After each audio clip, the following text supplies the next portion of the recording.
You're listening to the AFTERBUZZ TV network, now the largest new media platform on the web, and your #1 source for after-show entertainment. Very good, Keith Johnson.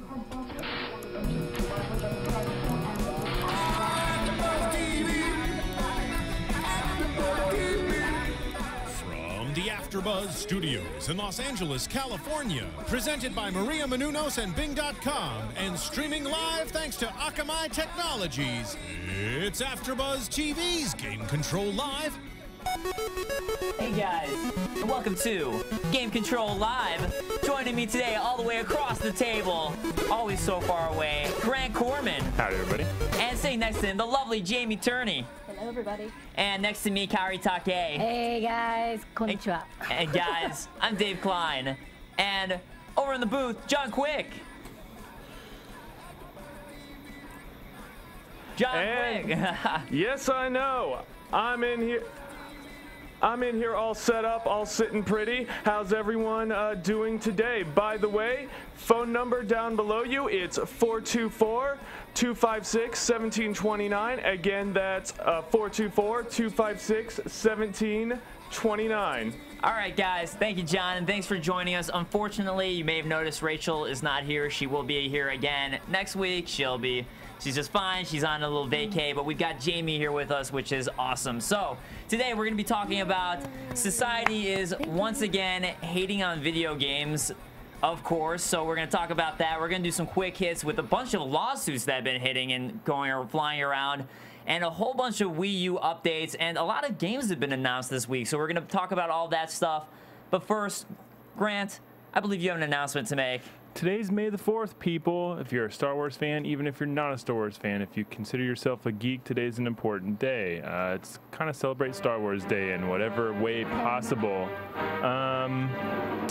Today and during the week, I'm going to be giving out some Star Wars themed goodies, including Star Wars The Old Republic art book, this Jawa themed MemoBot thumb drive, and then 2 copies of Knights of the Old Republic 1 and 2 on Steam. All you have to do to participate is be here today in the chat, and I will do my best to track you down and or comment on the YouTube video if you're not here today. He will track you down, so... Yeah, I'm a bounty hunter. What the hell? I'll do Bubble Fett over there.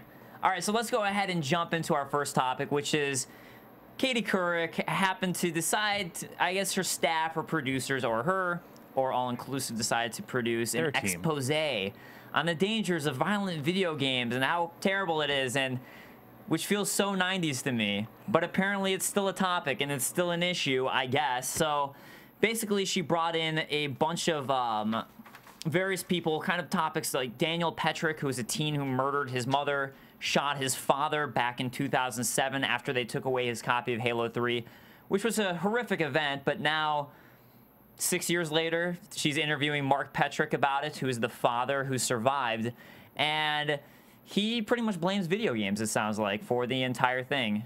How did you guys feel about this?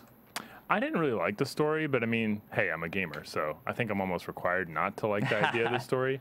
But I do see what it. I don't see what it was meant to do. I see the reaction that it caused, not only in us, but in her, like the TV fan base, but like also the people that follow her on Twitter. There's Middle America to consider as well, and like the comments that they had after the story, responding to her tweet on Twitter, are just so ignorant. Were they pro? Were they pro what she was saying? She received a bunch of pro and then negative against what she was saying, but the pro ones are just so like they're extremely basic. Like they say that like they would assume that like going to see a Rambo movie would be more likely to cause someone to shoot their family.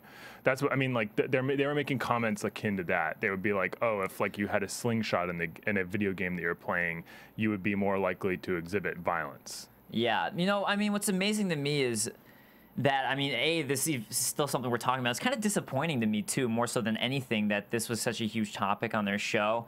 Especially, I kind of actually had respected Katie Couric up until this now, which kind of throws me for a loop about it, because it's just like, I feel like she's a voice, and she's someone who's going to bring people forward to feel certain beliefs and feel certain ways. And the fact that she presented it this way is again, just disappointing to me, especially when there's so many other factors that they didn't take into consideration. Like this kid, Daniel Petrick, was a very active teen until a year before this incident wherein he got into a snowboarding accident. And he was homebound and couldn't walk, like he couldn't go outside, he couldn't do those activities. And so, yeah, he resorted to video games as something to do. And I just kind of take it as, well, he was depressed. He must just have had anger issues. And he wanted to play Halo 3. They took away this thing he wanted from him, and he overreacted. I wouldn't take that as a video game thing. That's just a personality deficit, or it's just something that was going on with his life after this bad accident. You know, what's interesting about it all is, like, if you had to find a real common thread, depression, bullying, and psychological disorders tend to factor into these cases more often than violent video game play. Well, why was the gun in the house to begin with? That's where they locked it up, was with the lock and the. I guess it was like it was locked up with the gun in some safe or something. Well, I still don't think it's fair to blame it all on video games, or let alone Halo 3. Obviously, like you said, Dave, it has to do with a lot of factors that cause the kid to break. I don't think it's a video game, because if it was, it would have been movies. It could have been anything. Yeah. Yeah. And I think it was a very, very ignorant and disappointing segment out of Kaori Takee. I thought her tweet was interesting, though. It didn't really provide like the complete like damnation. She basically walked her fans and like I mean, like if you were to poll TV viewers, you're going to find an overwhelming number of them are reactionary. So if they see like a story on a fire, or they see a story on a bomb, or they see a story on schools failing, like they are excited and they react with much too much energy. Yeah. Same thing with her fans. Like you ended up seeing it. Her tweet wasn't like too negative against video games at all. It was very open. It was like, oh, what do you guys think? And like there was a lot of people that did respond with but the way positive... they cut their segment and they cut together, that was for very sure. And then also the guests that she had on, they were like very one-sided. The father is like the father is very he's convinced that his son was because he doesn't want to think that like it's his fault, because who would? And it's not necessarily. I don't necessarily blame him either. It's just it was an unfortunate set of coincidences that worked together. But DT2 on the chat says, always have to blame the video game industry, can't blame anything else. Apocalyptic Pete says, I think the kid was obviously just a little nuts. A little. Just a little. And Ryan Willison says, ditto, depression is a common link among a lot of people who went on shooting sprees. So it's kind of... The picture of the kid makes him look a little bit more than a little bit nuts. But the reason that they're blaming video games, the parents, is specifically because it was like, I guess after he was playing video games, they think that was where the change happened. Whereas I would argue that it's probably after the snowboarding accident where, he couldn't go outside and he was just trying to find something else to make him happy. And this, I think video games is what made him happy. So they took away the one thing that was making him happy and he overreacted. That's how I would take it. And it's just, the reason I'm mad about this is because instead of trying to focus on the real issues and trying to whittle it down, they're once again just going to a scapegoat, be it video games as it is now, but anything. And it sucks when they just straight go to a scapegoat like this. Well, the kid, he was indoors after a snowboarding accident, then he started to play video games. Honestly, I've been playing video games for the last like 25, 30 years almost. I'm going to call a little bit of bullshit on that. It's the person and not the games that they play, because if anything is to be said about my video game playing over the last 20, 30 years, is that I've ingested a lot of content that should have changed me by that. Well, I should be more likely to become, like an elf warrior, or like a special ops commando, or like a plumber for that matter. I mean, the kid was obviously sensitive to something, and reactions from a child, it stems from, I hate to say it, but in my opinion, I think parents have a lot to do with it. So maybe the parents should have been like, maybe they need to take the game away and ask him, what's wrong? What do you need? You know what? Oh, sorry, John. I think this is a case of people seeing a correlation and assuming a causation. Like we see that you see that a lot in like various different things. Something happened and then people immediately look to what was happening like right before, because that's just how human minds tend to work. We look at what was the immediate thing that happened before. We don't think that there was a slow build to this. Yeah, but news media is really good at like they know that, they understand that exact same thing, but they're really good at taking advantage of it. And that's what they did in this situation. They really took advantage of it. They placed the parents down to do it. They had pictures of video games which had no relation to what the kid was playing, like ready to go. They showed like war scenes from a video game that came out well after, like the type of games that the kid was playing at the time he committed the murders were nothing like the realistic games that they were showing at the time of the broadcast. So it paints a pretty stark picture. R. Burton on the chat actually brings up an interesting question, which is what type of drugs was the kid on after the accident? And you do have to wonder that and how it might have affected him mentally. That can seriously affect. That can seriously affect depression. Can have adverse effects. Yeah, I mean, plenty of possible adverse effects. Good God, caffeine will bring me up and down. I mean, like, God. But I guess let's go ahead and move on to the other story, which is that Quinn Pitcock, who's an ex-Indianapolis Colts draft pick, who gave up his career in the NFL after falling into a bout of depression and compulsive game playing. And that's more of just addictive behavior to me. I mean, yes, there are MMOs can be very addictive, but I mean, that just goes with, I guess, gambling and all of that, which brings us to our next story, which is that South Korean politician Shin Eui-jin announced a bill that stipulates alcohol, online gaming, gambling, and drugs need to be strictly regulated. And this would be for South Korea. And it's kind of under that same aspect of just like drugs, just like gambling and alcohol, online gaming is very addictive. And you know what? I actually see that as being a possible issue more so than the video game thing. Yeah. Have you guys ever tried playing against the Korean in StarCraft? They are so good. Well, it's a professional Let's sport. stereotype much. We have some pretty good players here in the West as well. We're getting pretty far in the ladders. Like 2. 2 or 3. We got a couple Diamond Leaguers. Hey, they have an entire national sport over there. TV broadcast. Yeah, that's the thing. When you can make money doing it. Even if you're a Western player, you're going to go over there to train with some of the best players. No, there's a lot of really good South Korean breakdancers. And I know that scene because I breakdance here. But the reason why is because there you can really make a terrible blight on our society. It's horrible. No, but the reason why is because you can really make a lot of money there and do it professionally there. So you can make it a full-time job. Whereas here it's a lot harder to do that. So yeah, you're gonna get better players. Yeah. So I mean, back to the addiction though. I actually see it as a problem. I see it as a problem here. I see it as a problem there. I don't see the violence as a problem, but I do see the people mismanaging their time. That was actually something that they may or may not have gotten right. I think it's just as serious of a psychological problem as bullying or depression is the addiction to video games.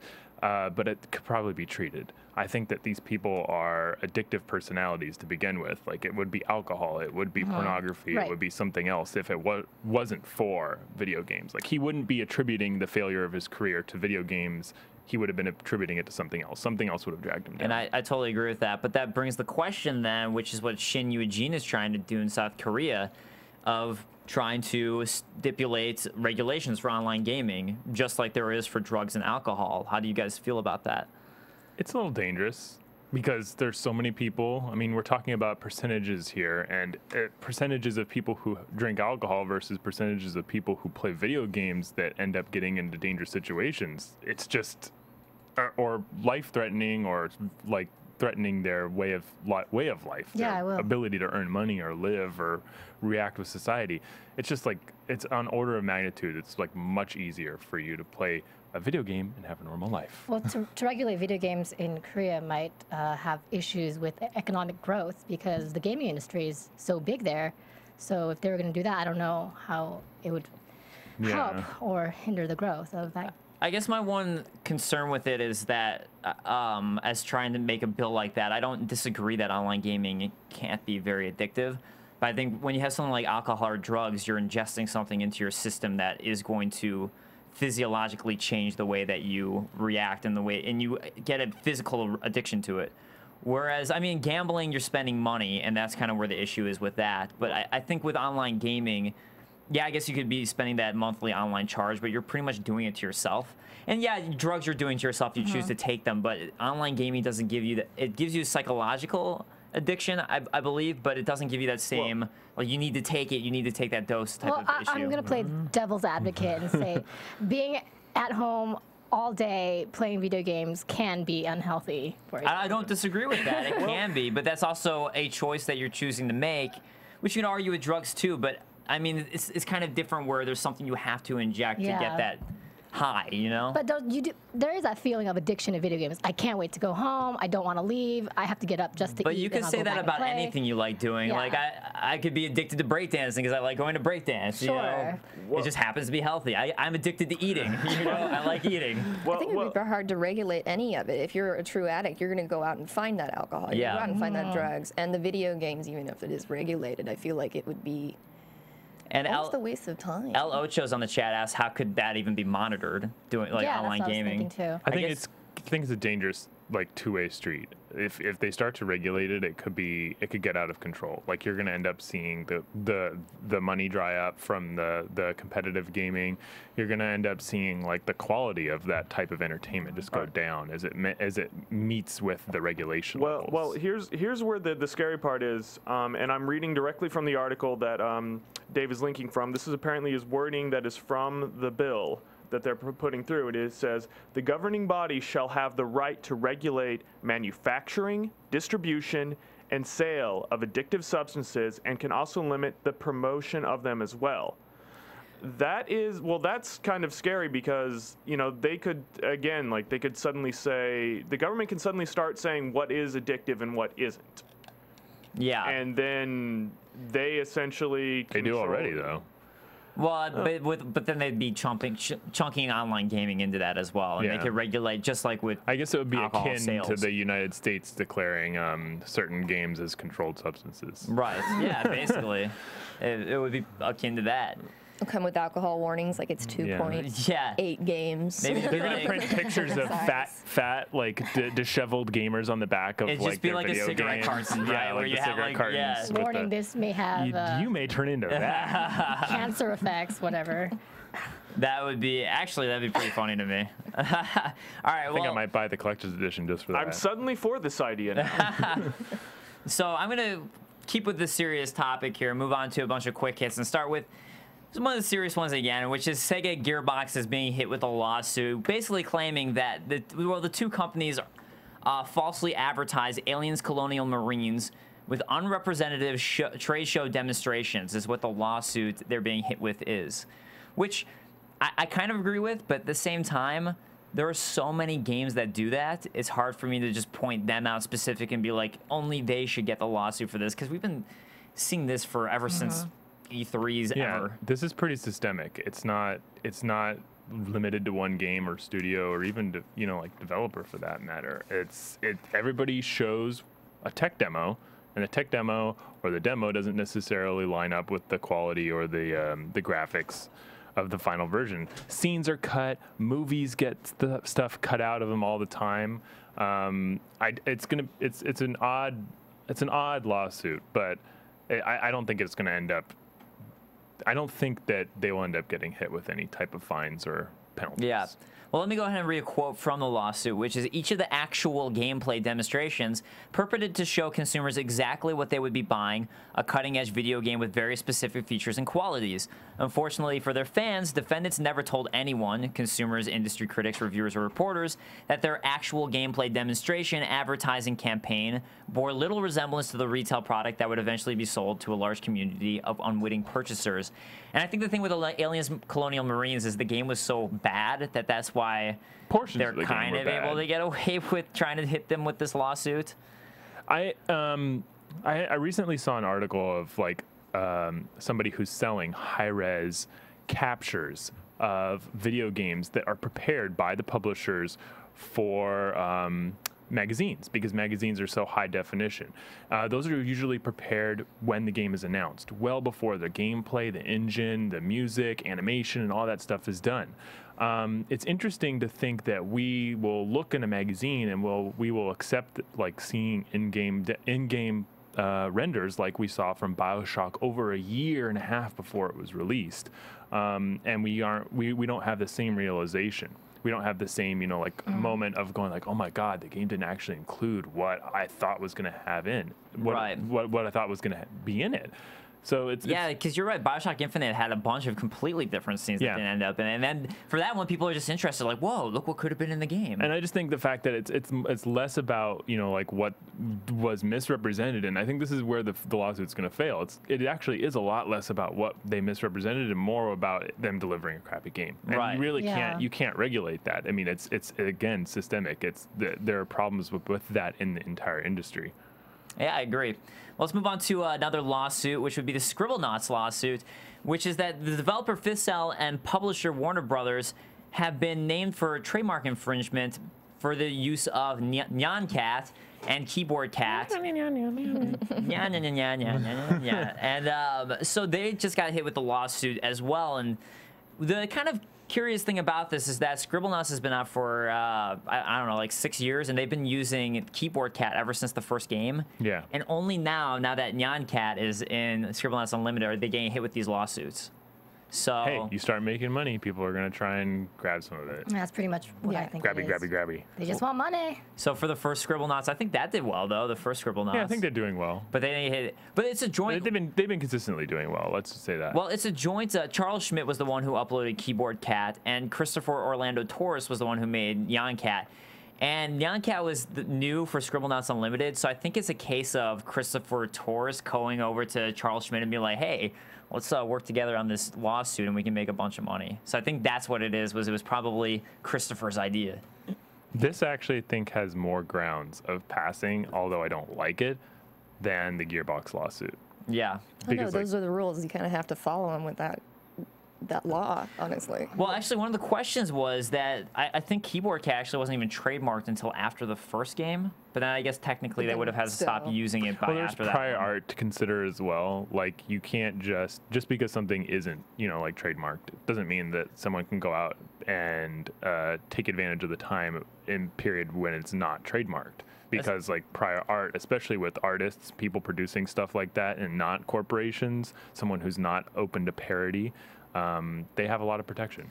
Well, the hard part was with memes, though, where, like, sometimes you just don't know. I mean, in this case, we do know the creators, but a lot of times with memes, they start and just go viral, and no one knows who the original creator of it was. There's a lot of lawsuits with that kind of stuff right now, and what they're going with is, like, if it can be misconstrued or if it can be considered as part of that cast or created by the person who created the art, or it's too similar, like it would create confusion between the two disparate like products, especially if they're marketing them as products, which both Keyboard Cat and Nyan Cat are marketed heavily as products. Yeah.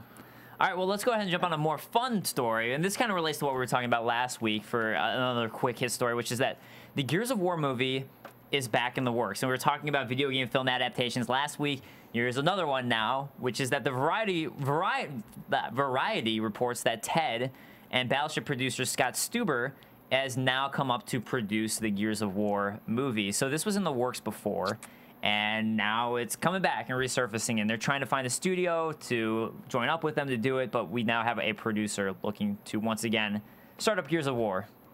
I don't know. Battleship wasn't a very good movie. But choose Rihanna to be in your movie. I don't think you deserve Gears of War. The problem with me is, like I said last week, any video game movie, I have no expectations for them, but I always want to go see and see how it turns out. It would have been cool, though, because I think initially they were going to have the director of Total Recall do it. Was that right? Yeah. Yeah, I think that's right. The most recent one. Len Wiseman. Which also did pretty poorly. That I was thinking the cool Arnold one. Yeah, that one was awesome. But, another movie that Scott Stuber recently produced was Identity Thief. So that was pretty good, actually. Was it? It didn't look very good to me. I'm hoping somebody else grabs onto it and they kind of shop it around. Maybe like Halo 3 got a lot of big names attached. I'd like to see somebody bigger attached to it because it's on such a large scale. Honestly, yeah. Now there's like 4 or 5 core game, four core games, and a number of like offshoots. Like it's a pretty big story to tackle in the first place. Well, I feel like every video game movie that stems from a video game usually is so loosely adapted from the video game, so you just really can't go in there thinking you're gonna relive. I wonder if they're like trying to do like they're trying to set up like trilogies and like anthologies, and that's the reason why they'd start out with like the most loosely based like origin stories for these video games. I'd really like to see them just have a go at like an entire Gears of War movie. I mean, you know what though? I feel like I think they would try an origin story. Last week we were talking about what games make good movies, and I feel like Gears of War is actually a game that would lend itself well to a movie format. Yeah. So I don't think they would even have to change up the story very much for something like Gears of War. I think you could pretty easily hit that story in a movie. Because that's such a cinematic game. I thought they could do Doom and Resident Evil, and I thought they would hit those like nails. I thought they'd do Street Fighter. You would have thought. Oh, God, dude. The best one was Mortal Kombat, I think. But Street Fighter, that's my favorite. Street Fighter 2 animated is good at least. Final Fantasy was awful. Oh, and then the animated version of Dead Space. You guys gotta, if you're Dead Space fans, you gotta go and watch that. The prequel to Dead Space is an animated movie that some came of the out. animated ones are actually Dante's good. Inferno. So why can't they do it live ones? Dante's Inferno is pretty good too. That was great. Ryan Whittleson makes a good point, which is that Identity Thief did great in the box office. That is a good point. It did do really well. And I think, I don't know, I think actually Battleship did well too. Yeah, but I mean, if you want nonstop action, I guess Transformers 2 is for you. All right, so Nordic Games, there's an update on Nordic Games. And for those of you who are wondering who Nordic Games is, last week we were talking about THQ. THQ had an auction where they auctioned off all their games, and their final round was last week. And Nordic Games acquired Red Faction, and they acquired a bunch of their other big franchises like Darksiders, and then a whole ton of tiny IPs. And we finally got an update from Nordic Games, which is that basically they don't care about those big franchises. They really just bought everything for the smaller IPs. Like Darksiders and Red Faction, they don't care. They just bought everything so they could have like 1 million smaller IPs.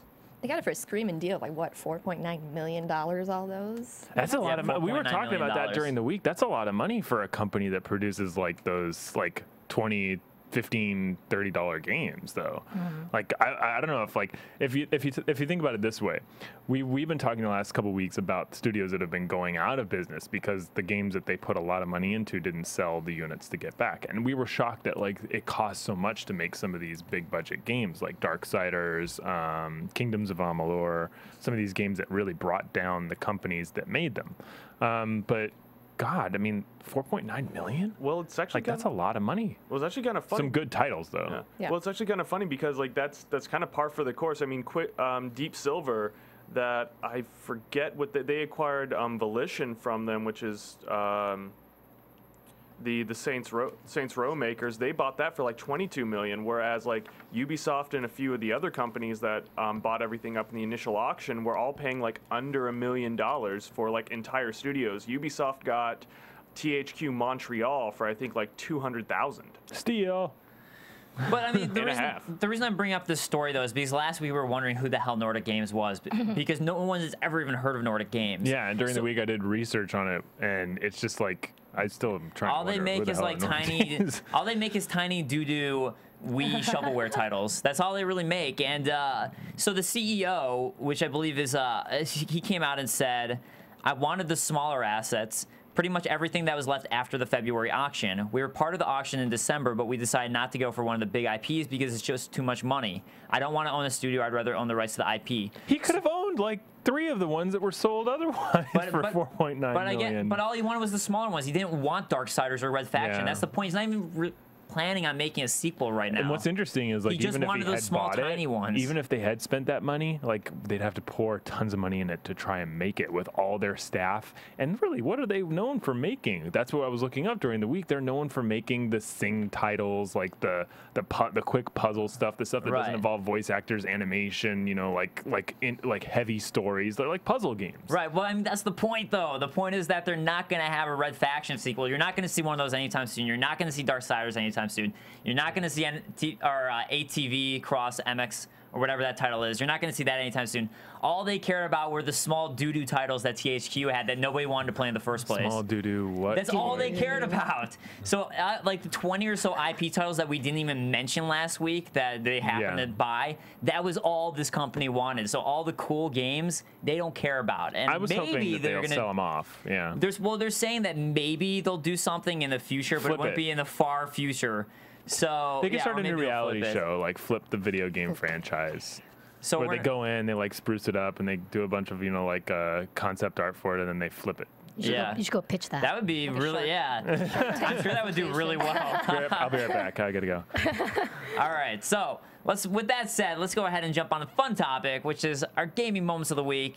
And Kaori, how would you like to start us off? Of course, sure. I really like fan art and people who get creative with their passion in video games. Like Super Mario kicking Mega Man's ass. Yeah, so I appreciate that. There was a YouTube user named Blitzen with a 1 instead of an I, and he was in a Pimp Out Your Fan Desk competition, and he used an old school fan, and he had... Oh, you mean like a... Just a really old... Like a really old one. Oh, I thought it was like, like a... Yeah, and did you see it? If you look at the TV screen... I'm about to see it. So, here we have Ken, we've got Blanca, and my favorite is how he used the E-Honda. Oh, hell yeah. It's hilarious. Imagine having this fan. Oh, no, Ken is like obviously the winner in that one. Yes. No, oh my God, E-Honda is the best one. That is the best. Yeah, so what's happening with E-Honda for people just listening is that they have him in this pose with his million hand attack, and his hands are just flying crazy because the fan is going, and it's just in front of the fan. And then Ken is in his, what is that? Hatsatsuruken move, which is the spinning kick attack. I'd like some pound cake. Yeah, he's just spinning constantly because of the way the fan is moving. So that's awesome. Blanca that's really cool. Getting shocked. Yeah, I like those kind of things. So Very thank creative. you, Creative Blitzen. That was pretty good. Yeah, that was fun. All right, Grant, what about you? The internet is abuzz this week, especially game players with 2 games, Candy Box and Far Cry 3 Blood Dragon. Those are my moments of the week. For those of you who don't know, Candy Box is a game where you collect candies over time, and then you spend the candies on certain things like swords, potions, scrolls and stuff. Or you can give them to a candy pimp for those items, and the pimp is actually the 4th Doctor from Doctor Who. Once you end up going on quests with your sword and your items, and it's all text-based, it's created it with ASCII art. You can pick up other items and defeat other creatures. But then there's also Far Cry 3 Blood Dragon. It's kind of like a dual part moment of the week. Far Cry 3 Blood Dragon, a little bit less exciting than I thought it was going to be. Lots of run up in the last 2 weeks. But God, the Candy Box game, that's taken up a good like 16, 20 hours of my week. Well, Grant, can I ask you this? When it comes to Far Cry 3 Blood Dragon, for those of us who are really late to the party and just got Far Cry 3, should we play Far Cry 3 before there's we do nothing. Blood Dragon? There's nothing. I mean, there's 1 or 2 inside jokes. But you're not going to miss them when you're playing the game. Like, they make fun of the game a little bit, but like honestly, if you talk about like 90% of the comedy in the game, and it is a comedy, it's a comedy based on horrible, like stereotypical 80s movies. It's like Daft Punk meets Tron meets Broken Arrow. It's an insane mashup. But like again, 90% of the humor, it's more about the 80s and the movies and the video games and the cartoon shows than it is about Far Cry. Yeah, so it's a DLC pack that you download. Well, no, it's standalone. Well, that's what I mean. You buy, it's like XBLA, like that type of thing. Yeah. That's what I meant when I said DLC. You're not going to find it in Wrong stores, term, right? but that's what I meant. All right, Jamie, what about you? What is your moment of the week? Well, it has to do more with talking about later in the show, but I found out that the new Grand Theft Auto is going to have 3 different perspectives, 3 different characters. Yeah, which is crazy. Which is kind of exciting because if you played them, every once in a while I get sick of the main character's attitude. I like more what they do and everything. Yeah. So this really mixes it up, and they're 3 kind of similar characters, but they all have very different personalities. Right, and reasons that they got to the place that they are, too. Yeah, so I suspect there'll be some really fun voiceover in action with that. Yeah, and we'll definitely jump more on that as we talk about some of the announcements this week. But my gaming moment of the week actually was just ruined on the chat from R. Burton. R. Burton, you called out my gaming moment of the week. For once, I'm not going to be talking about Dark Souls. Amazing, I know. My moment of the week just came last night, which is Shadows of the Eternal, a sequel to Eternal Darkness. Finally, what an amazing game on GameCube. It was one of the best, one of my favorites, and John's pulling up the trailer right now for Shadows of the Eternal. It's actually, I believe, going to be on Wii U.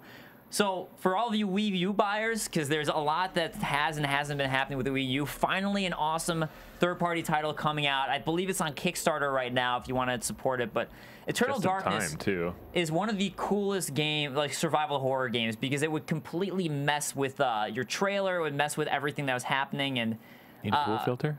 I know, I was just going to say that. Yeah, apparently we're having trouble with our internet connection here. Was my interpretation is we had this playing. Oh, there it goes again. It's, so YouTube's screwing up. Sorry, it's all good. So, anyways, we've got a sequel to Eternal Darkness, and Eternal Darkness would do things like you'd be playing the game, and all of a sudden it would just tell you that your memory card was erasing out of nowhere, like it was erasing your data. And it was all based on this insanity meter, which was really cool and very unique that no game has really done before. So I'm really hoping Shadows of the Eternal brings back this insanity meter. I mean, it's got to, right? It's got to, because that was the entire trademark of Eternal Darkness. It's like, yeah, it's bag of tricks. So that was, I'm excited for that. I loved Eternal Darkness and cannot wait for Shadows of the Eternal. And another quick note for something that's come out this week that I'm also excited for is Ragnarok Online 2. It's the only MMO that you'll ever hear me be excited about. So that's why I thought I'd give that a shout out. But wow, Shadows of the Eternal looks amazing. And with that said, because we're talking no more Dark Souls. Yay! For this week. For this week.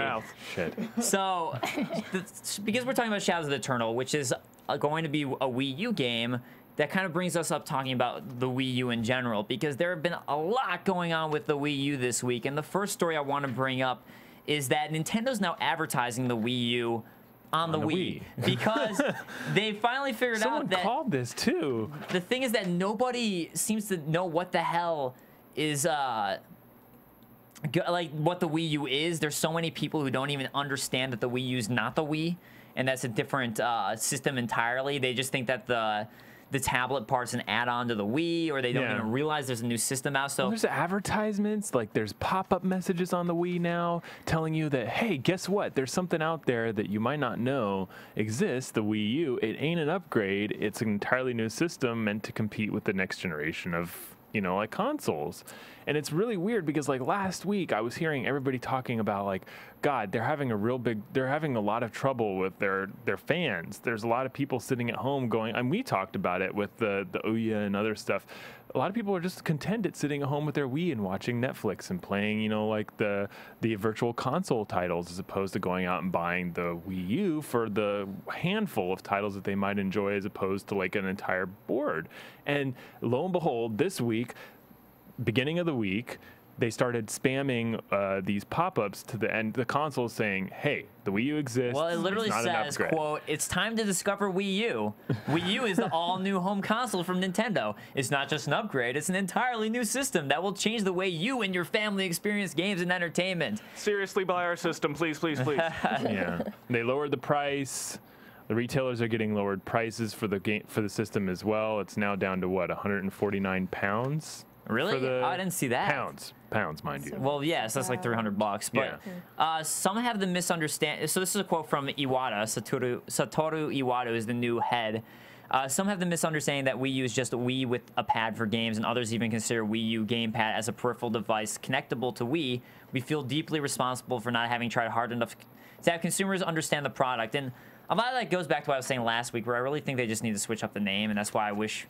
I don't know. I think they need to switch up a name. Yeah, it's a cop out to say that people look at the controller and go like, "Oh, the controller's just an upgrade," and like, yes, they didn't feature the system, but honestly, if the controller was as badass as they had hoped it would be, they'd have people in the stores going like, well, I want to get the controller, and then you'd have like a Best Buy person going like, or an electronics retail person going like, that's not a new controller or an accessory, that's for an entirely new system. But still, regardless though, there's still been a lot of reports of people going to gamers and they just have no clue there's even a new system out. And that's the name. And even if someone were to go to a Wii and buy like, or not a Wii, a store and buy a Wii game, like, and they notice that peripheral, because there's so many peripherals on the Wii, they probably don't realize like, oh, there's new graphics. Oh, it's an updated system. Oh, there's a better hard drive. They're not going to know any of that stuff. So they're not going to think, they just probably assume like, oh, it's just another peripheral for my Wii. I already bought enough peripherals for my Wii. Yeah. And I think that's the biggest issue. Too. Right, because there's plastic like the sports ones, the tennis rackets and the shooting gun things. So they probably would just see that and be like, oh, it's just another peripheral for my Wii, and not realize it's an entirely new set of hardware with better updated games. Yeah. So I think that's why they wouldn't get curious about it. But they're also now, Nintendo's talking about going possibly free to play.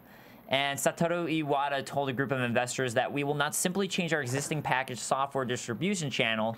Rather, we might have many other types of business models in addition to packaged software. For example, we might see more games that are similar to free-to-play games, games that cost much less, or games that require only a monthly subscription fee. No! I'm not for this. I mean, look, I'm glad they're getting with the times and they're looking to online connectivity. But hey, they have to. Every other company's doing it. I mean, Nintendo figures themselves as a hardware company, but also like a software company. I'd say they consider themselves more of a software company than Sony does. So if that's the case, like they need to have free-to-play offerings in their lineup. A lot like EA, a lot like EA and Activision and Blizzard. And Valve, for that matter. Well, what's your problem with it? Because the free-to-play model sucks. That's why the free-to-play model. I think the freemium model sucks. But I think that's free-to-play. There's a lot of good ones out there. I think that's what they mean by this because they're talking to their investors. Yeah. Why would they tell their investors that we're going to do a free-to-play game and make content that people can just play without charging anything? I think what we're more likely to see out of Nintendo would be something more like an iOS app or a Facebook free-to-play model as opposed to like Dota or League of Legends. But that's what I think really of. Is an iOS free-to-play model is what I'm talking about. I hate it because they ramp up things where it's so impossible to make any progress without buying something. It just makes it so it's not a fun game to play. They're also in a tight spot. They need to prove themselves, whereas like with Valve and Blizzard, they don't need to prove themselves. Valve, Blizzard, Riot, they don't need to prove themselves with their free-to-play games. They have a lot of money to spend on these, and if they fail or if it doesn't make any money and it becomes successful as a purely free-to-play title with no microtransactions, they're fine with it. Nintendo can't do that. They're going to have microtransactions. They're going to have some kind of ridiculous. But that's the thing about freemium, and that's why I'm not excited. Yeah, it sucks. And I don't want to play any game from Nintendo that has that. That's what I like about Nintendo games is they're well designed, and this makes it so it's not a well designed game anymore. Doesn't it kind of go against what they were saying about how they're slowing down their production because they're trying to make quality games? Yeah. Well, what happened this week was a shotgun, basically. He pointed a shotgun at a wall of ideas and was like, and then whatever a pellet hit, like whatever, or like the dartboard for that matter, whatever the dart hit, they like, we need to do free to play. We're going to lower the price. We're going to advertise, like there's even advertisements out this week going like Wii U, like it's not the Wii. Like this is a shotgun week for them. Apocalyptic Pete on the chat says, I hate subscription fees, and Ryan Whittleson agrees. And you know what, though? I think the thing is, though, that they did say, going off what you were saying, Kaori, is that they're going to have both. So they're going to have also DLC that they're going to be trying to promote in games, but they're not going to get rid of the packaged software that they do. So it sounds like they are still going to focus on that. They're just trying to find other avenues to make money. Yeah. I just hate free-to-play in general. But Satoru Iwata is claiming that, just what you were saying, Kaori, which is that they're going to slow down. And this is why, the whole reason why we haven't been seeing a lot of games on the Wii U is because apparently they're focusing on the quality. And that's what they're saying is that, yeah, there are a lot of games that should be out on the Wii U by now, but we're trying to focus on quality, so we keep pushing them back because we want to make sure the games are amazing and people will buy them as opposed to releasing a crappy game. I almost enjoy the 3DS more than the Wii U, to be honest. Well, there's just more games. I've said to a number of people that they should have released with the Wii U, they should have released the Zelda title or the tech demo that they brought to the E3 where they announced the Wii U. And like, to me, it's not just that game. It says a lot about their entire lineup. I don't see anything that was as exciting as that tech demo in their entire lineup. So that's what's really missing for me. Is like you don't have an executive in their corporation going like picking that tech demo out of their line of like tech demos, going like, I don't care what money it takes, make that into a video game because I know that it's going to sell as well as the previous Zelda games. And that's their major failing. It's not the advertising. It's a little bit the name of the Wii U. It's a little bit the like their direction of what type of games they're making. But like they could have that Zelda game and sell millions and millions of units. I don't know. I think they have a bigger problem, Grant, in the sense that like they have no third-party support. The third-party support is like barely there, and their system only kicks out 1080p. All the other systems are going all the way up to 4K. Like Nintendo Wii U can't even do 2K. Like yeah, but no one's going to be playing that on a. I mean, still, Nintendo has like a 5-year buffer. No one's gonna have a 4K TV in their living room for a little while. Actually, the ones that are coming out are only going to be about $4,000. Only $4,000. For a big widescreen TV, that's a horrible deal. You can buy a big widescreen TV for $500 now. And most people already have them. At 4K resolution, like that's coming out this year. In a year, that's going to be like half, if not lower. Yeah, I would never spend $2,500. Not to dwell on this topic for too long, but there's also bandwidth to be considered. Apart from video games, movies at 4K resolution are completely are huge bandwidth hogs. It's not going to make the jump as quickly as you might think. Especially streaming. Our streaming capabilities don't have the ability to stream 4K resolution right now. Getting HD onto broadcast television, whether it's satellite or cable, is a difficult process. It takes up a lot of bandwidth, which isn't there. So on the Wii U topic again, though, El Ocho says on the chat that he thinks the issue is not enough launch titles, and Ryan Whittleson agrees that the Wii U had no games I wanted to play. And this is kind of what Rachel was talking about a couple weeks ago with the Wii U issues. They should have just waited to launch it and release it until they had enough titles to kind of like promote it properly. Like, hey, you buy it now, there's all these great titles that are going to be out for it. And there's always a launch window for systems where you have... It kind of takes time for games to trickle in. We saw that with the 3DS, actually. You're talking about, Kaori, how much you love the 3DS. And when that first came out, for the first year, everyone was like, there's no games for this. Why would I don't want to buy this. There's nothing. And now we're finally seeing the games trickle in. Every console has been like that. But I think the Xbox specifically low. I think the Xbox is the only one that really had like 5 games that I would purchase within the first 2 months. PlayStation 3, Wii U, PS Vita, yeah, they all have very few titles. I feel like Wii U just doesn't really have the direction, any specific direction really. They always have these explanations for why this is happening or that is happening, and they keep surprising us every week with some new news about them. Nintendo Direct. Nintendo Direct. They're not going to E3. Suddenly, you know, they changed the guy. President, yeah. So I mean, they're not sure what they're doing, and that's not helping with the sales of the Wii U. It's a lot of changes, but to me, yeah, like I said, it's the shotgun effect. It's the throwing a dart at the dartboard and seeing or throwing something against the wall and seeing what sticks. But it's kind of like what I want them to do. But doesn't that mean that maybe they did launch this too soon? Yeah. It's possible. I think that's possible. But they're still behind. Sounds like John was saying, 1080p, like it is still behind as far as the technology is concerned. I just don't think that it's going to be. I think they kind of viewed it as because the technology is going to be behind the new Xbox and new PlayStation. They thought, oh, well, we have to release it before everyone has the hype built up for.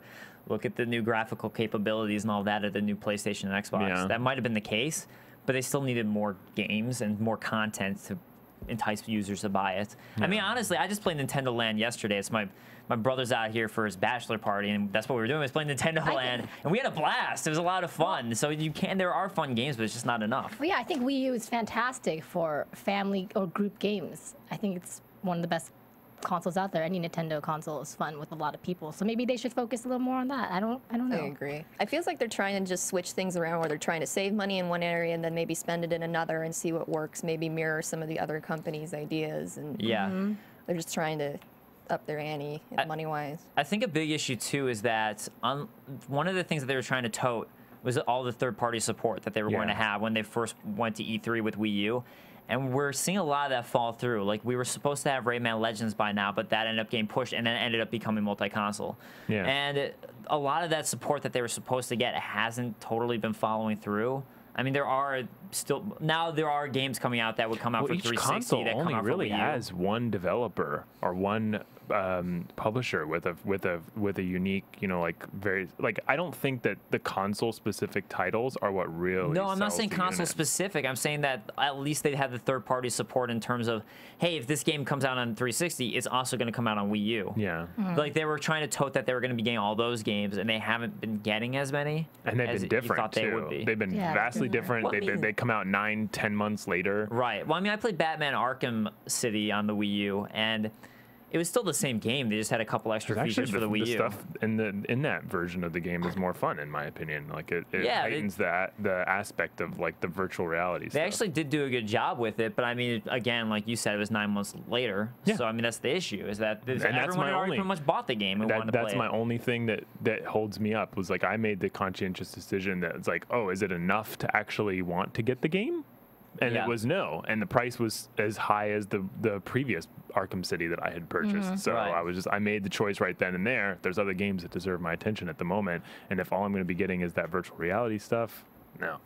All right, well, let's move on to our final topic, which is announced this week. So we had a whole bunch of announcements this week, and probably the biggest one is Call of Duty Ghost. So the new Call of Duty is announced, and I'd say biggest one because it's the biggest selling. I mean, we pretty much know every year there's going to be a new Call of Duty game. But the new one was announced, and this one's just called Ghost. So it's not Modern Warfare. I want Call of Duty. It's not Black Ops.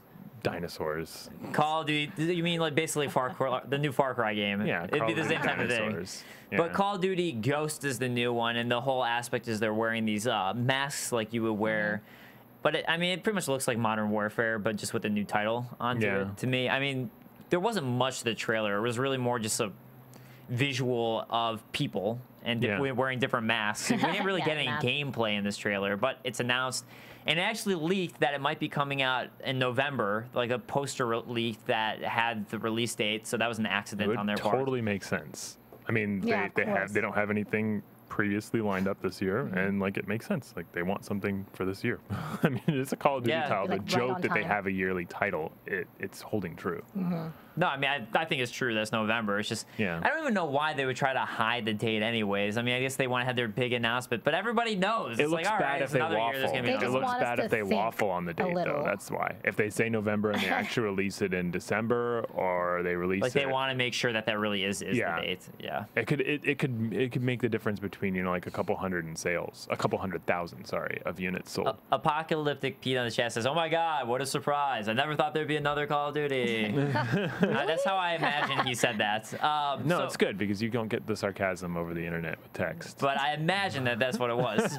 So GTA 5, as you mentioned, Jamie, was your moment of the week, and we had this new trailer that you were just talking about, so we can go ahead and chat about it more. And actually, you know, you were saying that there's 3 different people that you play as, and that's kind of the thing I was wondering, is they didn't specifically state that you play as these 3 characters. It's just kind of implied. And I'm kind of wondering, well, are these the characters you play as, or are these just big characters in the story and they're just giving you some of their backstory in a way? That's true. It didn't define it, but I'm really hoping that you'll be able to play the 3.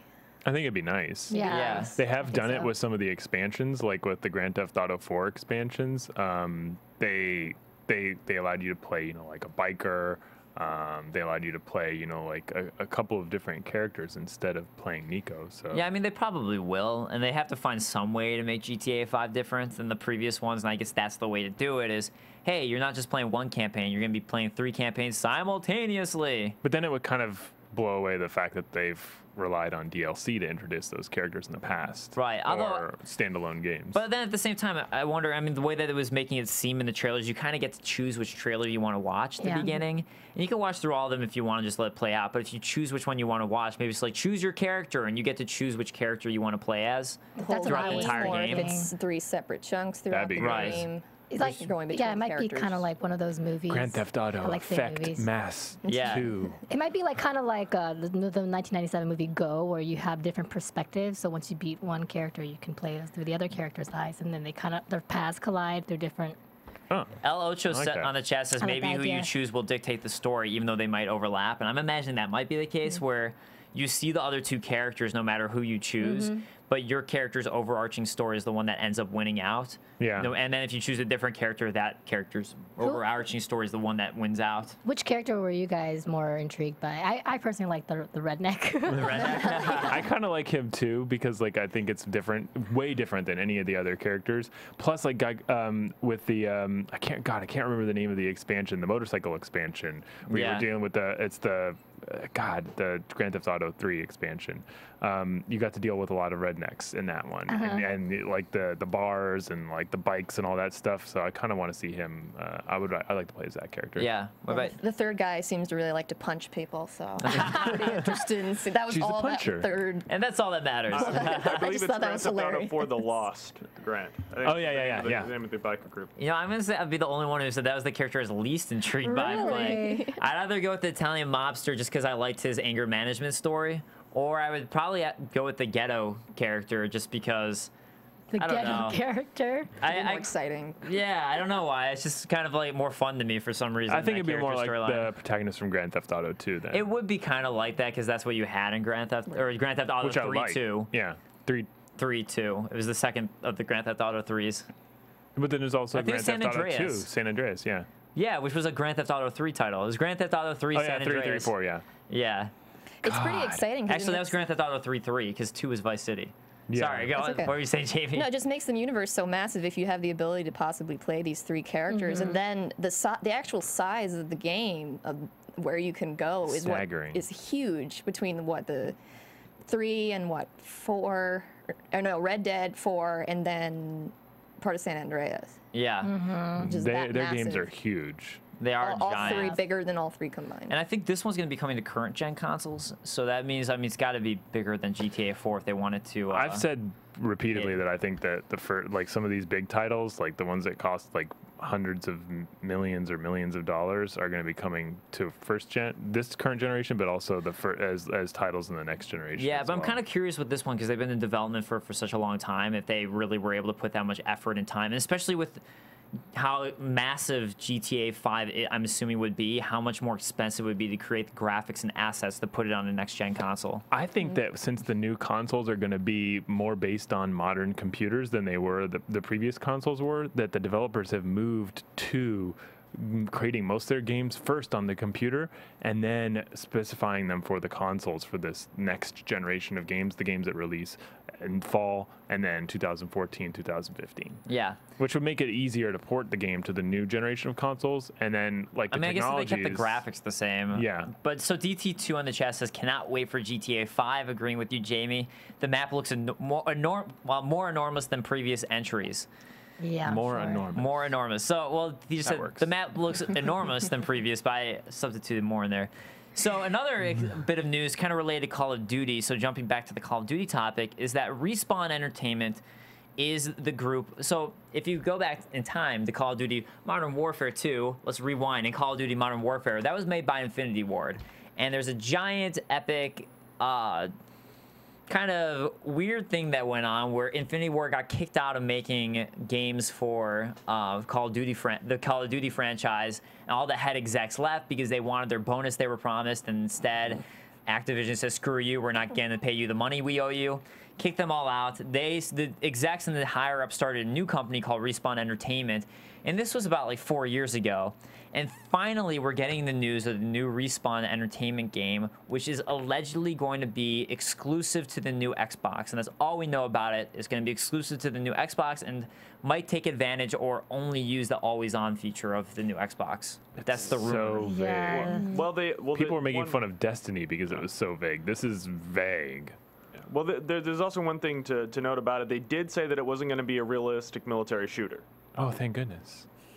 That actually says a lot. That I said they're vague, but that actually like That it changes won't their be? games. Yeah. You know what though? I mean, I think they were the ones who made Call of Duty what it is. They were the ones who came up with the multiplayer system to be Yeah. as addictive and fun. So I think that they were good at what they did. They were, every time that you looked at a Call of Duty game, it was 2, Modern Warfare 2. Those were the 3 good ones, and those were the 3 by Infinity Yeah. Ward. It was every other generation you knew it was going to be a good one because it was by them. So I think I'm excited to see what they come out with, and it will be, as you said, John, interesting to see what they come out with since it's not going to be a realistic military shooter. And well, let's also. Or is that all they're good at? Well, let's also not bash on Treyarch. They do a good job. Yeah, no, Yeah, I they enjoyed it, do yeah. a good job, and people love the zombie modes that they started up, but me, I'm more everyone about the knew that traditional Infinity story. Ward was the ones to buy. I thought the traditional story was more engaging for me for all of the games. Like, I wasn't concentrated on the fact that the multiplayer was a particular way, or that the zombie mode or any of the extra modes. I was more concentrating on like how, like, honestly, like when my characters get killed off. No, and this ghost. You are the only one. The ghosts actually speaks to that because my favorite character died in the last game. So he's going to be a ghost, and this ghost is what you're saying? No, I just think that I think that they also cater to their, like, I think they cater to their story players as well. Yeah. So it'll be interesting to see what this Respawn game is as far as story. Like, are they going to introduce like an entirely new IP? Some good characters. Well, yeah, I mean, it's got to be a new IP because it's a new company. They don't have any IPs, so they have to make a new lawsuit. IP. Well, I mean, the lawsuit, I don't know, that was so dumb. But anyways, moving on. I mean, I wish them the best. And actually, one of my friends from G4 works for Respawn now, so I hope that they do really well. So, Silent Enemy was just announced, which is the new game from the company that made Papa and Yo. Did you watch the trailer? Yes. Oh, so sad. Yeah, so really sad. I was like, I'm gonna buy the game to support. Well, why don't you go ahead and talk about the trailer and what it was? Well, talked about the game developers. A lot of them had been bullied, and they talked about the main character who has some sort of mythology, I guess, to his character, with the crows being the bullies following. So they really don't talk about the gameplay. They talk about more the personal experience of being bullied and how to translate the emotion of that into the game. And from what you could see of the game, they're still a bit stark and white, so I wonder how exactly it's going to be played, if it's just a straight through and you're just constantly pushing away the crows, which are the bullies, or there's some sort of tone set to it because of that. Yeah, and that is the idea, is the silent enemy is the crows, and they're the bullies, and they're constantly trying to stop the protagonist from getting to his goal and kind of bullying him away from this goal, which is a positive goal. It's nothing that would hurt the crows either. It's just this positive goal, but it's just these bullies that you deal with. In the trailer, as you were mentioning, every developer was showing, like, holding up signs that they'd all been bullied in the past. So it's kind of a cool concept. To me, I didn't have to deal with it too much, but I do like that this is a kind of a cool and interesting way to tackle bullying. And I think I like that our medium of video games is getting to this point where we're able to be very adult about things and tackle topics like this, and like bullying. Katie Couric. So very good point, Dave. There's a video game ever made you cry? This one probably will. Yes. Yeah, things make me cry. I'm sure there has been. Mass Effect gets my heartstrings. Final Fantasy VII, everybody. Yeah, Final Fantasy VII. Final Fantasy VII made me angry. I like Tifa a lot more than Eris, so I was like, whatever, I don't still care. Sad. I don't care. She can die. Metal Gear Solid. Goodness. Snake! Heavy Rain. Heavy Rain. Cardboard box. Oh, Heavy Rain was, that was depressing. So, final announcement that I want to talk about is Killer Dead. There was a trailer. The first trailer came out, I believe, a month ago, but the second trailer, Killer Dead, came out. And this is by Grasshopper Studios, the company that made games like Killer 7. They made No More Heroes. So kind of this, if you're really into gaming, you wouldn't really know who they are unless you're, I think, a hardcore gamer is probably who knows Grasshopper Studios more than anyone else. But No More Heroes was really cool, and they make these really cool, crazy, out there games that you don't see anybody else doing, which is why I like this company. And Killer Dead's new trailer is this super kind of pornographic trailer, just showing all these hey girls that you have to try and go with and get and either hook up with, woohoo girls, or and try and like get, or they're riding rockets and very sexually intertwined ideas, which really doesn't surprise me coming from Grasshopper Studios at all. But people were kind of upset by it when I was reading comments. Like, they thought it was too childish and things like that. And too childish? No, whatever. Seems pretty adult to me. No, I mean, that, like, childish of the industry. Like, really, we have to go there as an industry, make another game like this, exploiting females.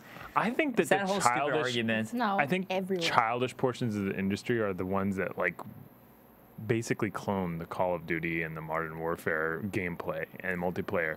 I think this like exploring the sexuality and like the ridiculousness of some of these games, including Catherine, Lollipop Chainsaw. Yeah, Lollipop Chainsaw.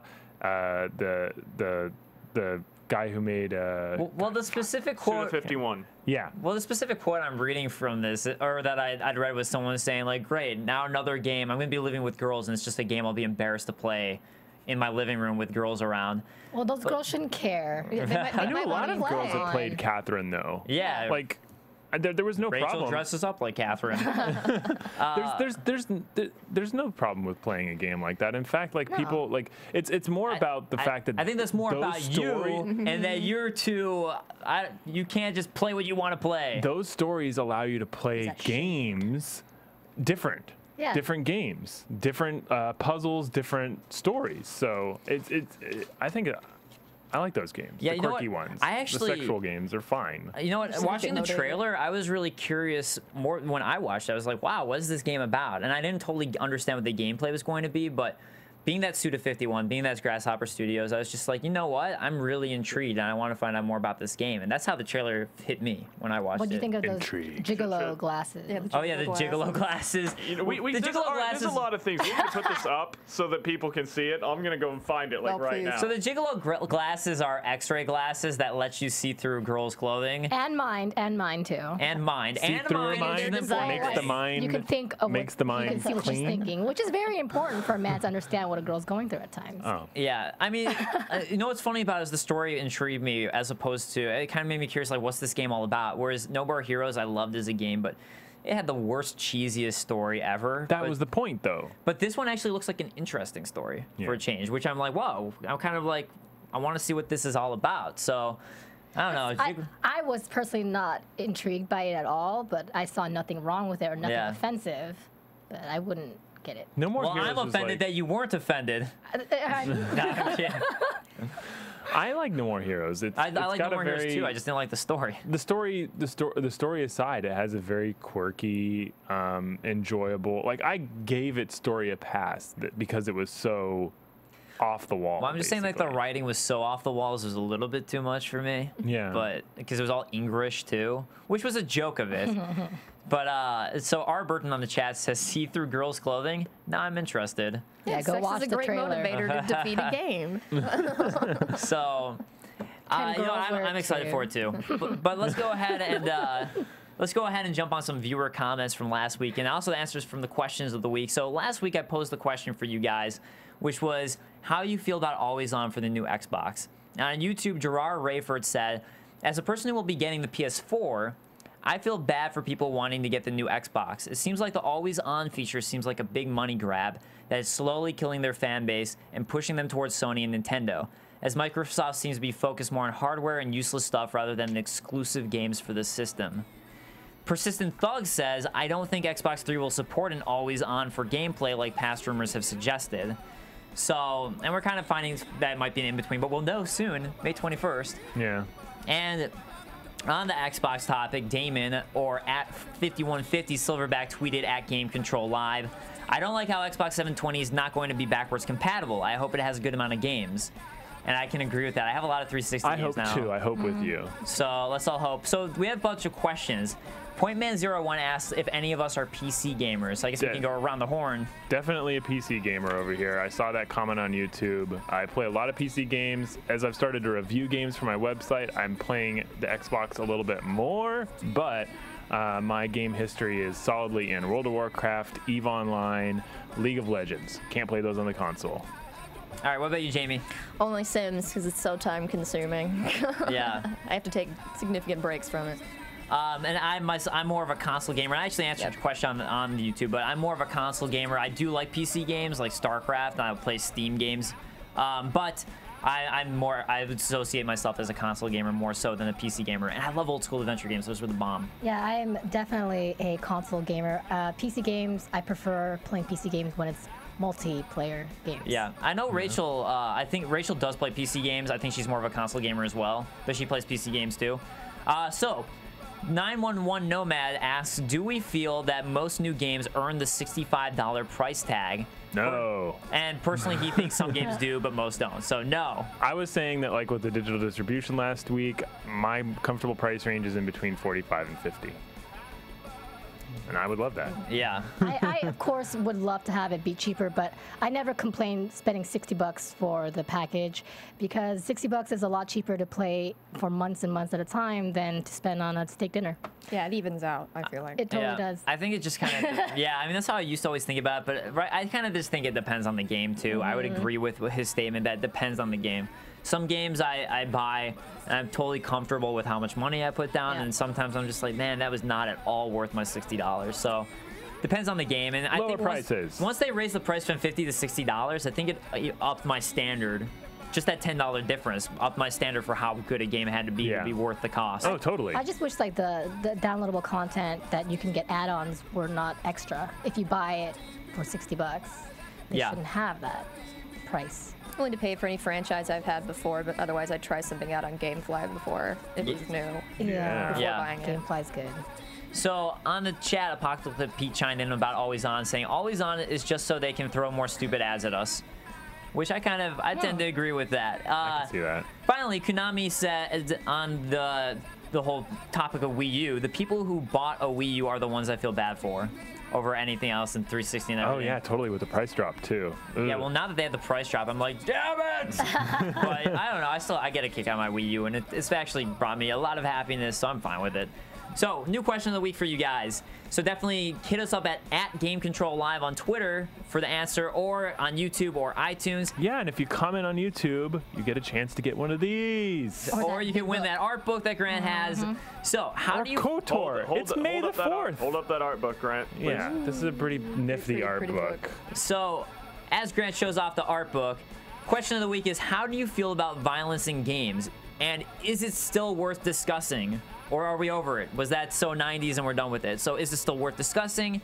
How do you feel about violence in games? So guys, with that said, please do follow us on Twitter at Game Control Live. Rate, comment on YouTube or iTunes. We're up on both. Please, positive or negative. We just want to know what you guys think, how we can make this show better for you guys. And you can follow us and come join the live chat. You can call in, as you've heard on previous episodes. You can interact with us on the live chat, as we've been doing. And that's every week, Saturdays, 12 to 1 p.m. Pacific time. Definitely come and hang out with us, chat with us. We love talking to you guys and see what you have to say. And with all that said, once again, I'm Dave Klein, and you can find me on Twitter at @TheDaveKlein. That's Klein. Or go to my website, djk-online.com. And you can find me on Facebook and Twitter, KAORIOUS. You can find me on Twitter at GAK. You can find me on Twitter at SEX, the letter N, cartoons. And that was John. a surprise. And you can find me on a double rainbow, or on a double rainbow, or in between the double rainbow. on top of second star to the right, straight on till morning. You know, John, I went to that corner last week. You weren't there. Boo. Well, you came at the wrong time, apparently. Yeah, and the live chat's 3 to 4 Eastern time. Thank you, Arburton. 3 to 4 Eastern time. All right, guys, we'll see you next week. Bye. Bye-bye.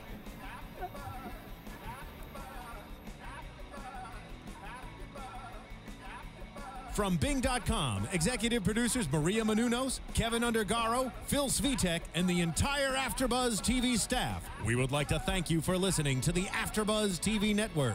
To watch or listen to other after shows and post comments or questions, be sure to visit AfterBuzzTV.com. I'm Sir Richard Wentworth, and this has been a presentation of AfterBuzz TV. The views expressed herein are those of the hosts only and do not necessarily reflect the views of AfterBuzz TV or its owners or principals.